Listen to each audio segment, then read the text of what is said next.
This right here is the all new iPhone 14 Pro Max in the space black color. You can see right over here, it's got the new dynamic island, which is your Face ID, as well as the front facing camera, which now focuses with autofocus, which is really, really cool. Just like the iPhone 14, you do have the phone sticking out just a little bit on the packaging. So Apple still has the attention to detail when it comes to packaging. It's got the iPhone right here on the side, Apple logo on the bottom, iPhone here on the left side, on the top as well. We have a pull tab. iPhone 14 Pro Max includes iPhone 14 Pro Max and the USB-C to Lightning cable, power adapter and headphones sold separately, just like before. This new phone also has the satellite feature, which is really cool for the iPhone 14 as well as the 14 Pro lineup. That's coming soon, which is really, really awesome. iPhone 14 Pro Max, space black, 128 gigabytes. Let's get this opened. Have the pull tab.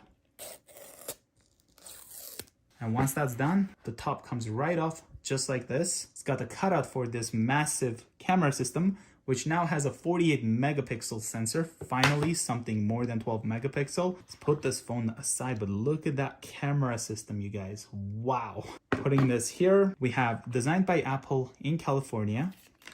Have the SIM eject tool, as well as one Apple sticker with some instructions. Putting this aside, we also have our USB-C to Lightning cable for fast charging. You do have to buy the adapter, obviously, separately, but at least they give us the cable, you know?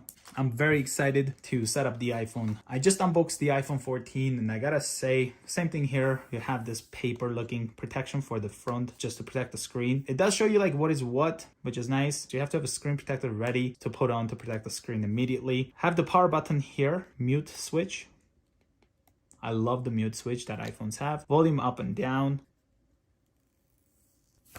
It looks like it's a screen in between the Face ID as well as the front-facing camera. We have the earpiece over here, side button of course with two antennas. The bottom got the antenna as well as the speakers and the lightning port. On the left side here, this is a Canadian model, so we do have a SIM tray, volume up and down. The top has an antenna, and then here in the back, the Apple logo right here in the center. The space black is beautiful. It's got the Apple logo in the middle, and then you have the glossy black over here for the camera bump, flash, the LiDAR sensor, and it looks like a microphone there. You do have that 48 megapixel sensor now, which is really awesome. So let's hold the side button, turn this on, and once this power is on, we can set it up. Before that, I'd like to see what the SIM tray looks like. This still has the eSIM, obviously, but you do get the physical SIM tray, as you can see right here with this Canadian model. It's nice that the Canadian model still has the SIM tray, and I think it's only in the US that you get eSIM only iPhone. You know, I do see that in the future, we're also gonna lose the SIM tray. Let's hit English. We'll go for Canada. Quick start here. So if you're setting this iPhone up to replace your existing one, or you have an iPad, you can put it nearby and then it'll make your setup so much easier. Gonna connect to my Wi-Fi. This is like one of the steps you do not have to do if you use that quick setup. Hit next. It might take a few minutes to activate your iPhone. It looks like it's just filling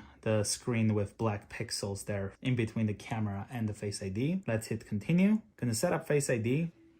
Instead of it being like in the center like always, it now used that. So you do have the Face ID and there's a screen in between, and then you have the front facing camera. I didn't know about that until now. So let's hit don't use Face ID with a mask. Face ID is now set up, and again, it used that dynamic island. That's actually really cool. Let's hit continue. Gonna type in the passcode here just to protect my phone. Let's hit use anyway, and then we'll type in that again to confirm. You know, make sure we're typing in the same password that nobody can guess. But anyway, we have the apps and data, restore from iCloud backup, restore from a Mac or a PC, transfer directly from iPhone, move data from Android. I'm gonna go don't transfer for this phone, and then you can sign into your iCloud. You can create an account, or if you forgot your password, for example, you can deal with it here. So we'll set it up later, and we're gonna hit don't use.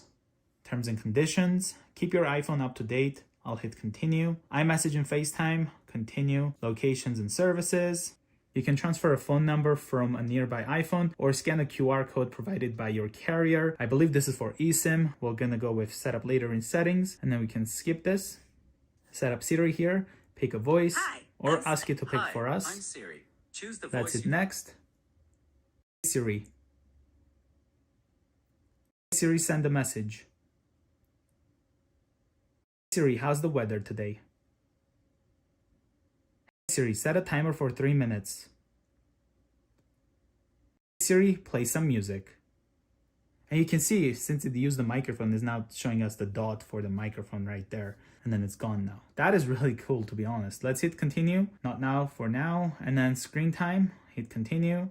iPhone analytics, space black phone. I'm gonna go with dark mode. I use dark mode regardless of the exterior of the phone. Let's hit continue. Display zoom. So this is kind of what it does. It makes the apps and everything much larger. I prefer standard. We'll do that. Emergency SOS. This is the new feature, you guys. Coming fall 2022. Again, I believe it's only US and Canada for now. You can use your iPhone in select countries to try and text emergency service via satellite if you can't connect to your cellular. For example, like if you're out in the mountains. And then also got the crash detection. So if your iPhone detects a severe car crash, it will automatically try to call emergency services. Press and hold for emergency SOS, the side buttons to make a call for emergency. And then welcome to the iPhone, and that's what it looks like once you set it up. Gonna hit not now for that. And then of course, if we go over down to the settings here, it's kind of gonna tell us to sign in for the Apple ID.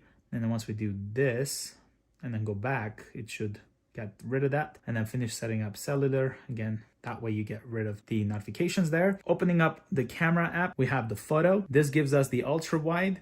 And then we have the 2x zoom, and then of course the 3x zoom, and that goes up to 15. We have the video, ultra wide, and then 2x, 3x, and that goes up to 9x. Right now we're on HD 30 frames per second. By touching here, you will be able to go to 4K, and then you can make this 60 frames per second, 24 or 30, whichever you prefer. Portrait, so you can select the lighting and all that. Pano, cinematic, slow-mo, as well as time-lapse. Now, let's try out the dynamic island here. So what I'll do is I'll put a timer for like 15 minutes, and then I'll swipe up. And as you can see, I used iOS to make it look like that. Now you have your countdown right there on the top, which is really, really cool. And if we go to settings here, it is still showing it over here. If I touch here, it takes us to the app. And I believe in some apps, if you just hold, it kind of zooms it in and puts it in more focus there for you.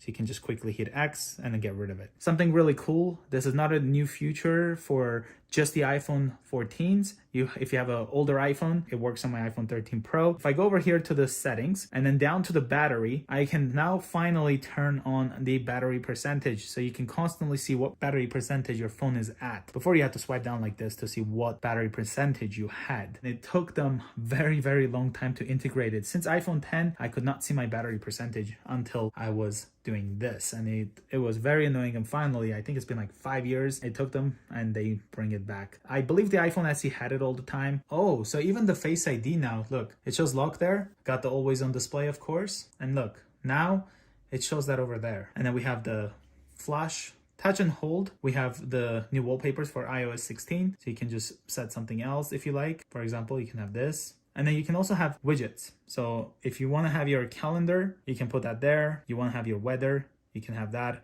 And then maybe an alarm, you can hit add. And then you can set this up so that it's your lock screen or your home screen as well. So let's say we want to have it for both. If we are on this, we can just simply unlock the phone, and that's what our wallpaper will be. And this is kind of what the always on looks like. So let's say you don't want that anymore. You can touch and hold, swipe up, and then hit delete. Very, very simple. I also ended up picking up the iPhone 14 Pro Max leather case. This one here is the midnight color. So let's open it up, put it on. And just a heads up, this case, I've already tried it on my iPhone 13 Pro Max. It does not fit. We're gonna put it on. Fits perfectly. Look at that bump here for the camera, just so that the lenses are being protected. If you have a MagSafe wallet, sticks right here. Probably gonna say it's not my wallet.